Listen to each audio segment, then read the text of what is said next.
In its town squares, on its streets, and even on the way to the morning commute, Japan is gearing up for a snap election and campaigning is in full swing. Japan's ruling LDP has long held an iron grip over Japanese politics. It's governed almost uninterrupted since it was founded in 1955. But inflation and the rising cost of living, as well as a slush fund scandal regarding the misuse of campaign funds, now leave some of its former supporters like business owner Kawada disillusioned. The Japanese economy is not doing well. Big corporations have a lot of money, but ordinary people don't. The disparity is getting bigger. I have doubts about whether the government will improve the economy in the future. So I don't think I'm going to vote LDP this time. Prime Minister Shigeru Ishiba has promised to speed up an increase to the minimum wage and ease the impact of Japan's rising cost of living. He's also worked to try and clean up the LDP's image.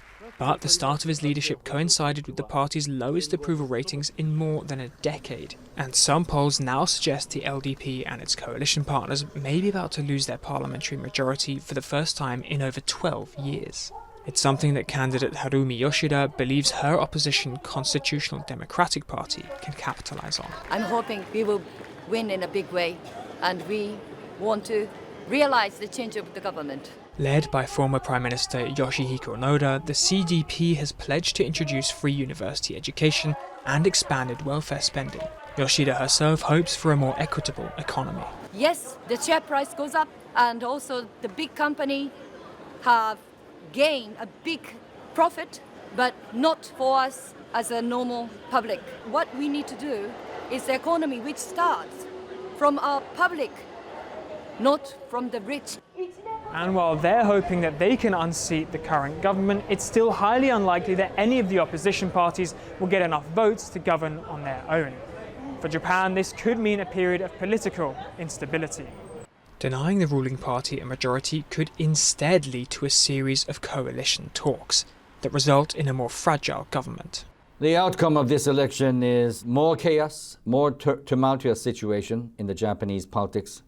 When Japan is faced with multiple challenges, both within from without, the decision-making process is going to be slower and more complex. It's an unknown territory, and that makes a lot of people nervous and worried.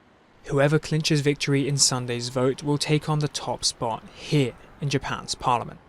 But with the Japanese electorate now more divided than in years gone by, and with new elections for Japan's parliamentary upper house scheduled in less than a year, they may soon find that their victory is only short-lived. Camenzind Broomby, TRT World, Tokyo.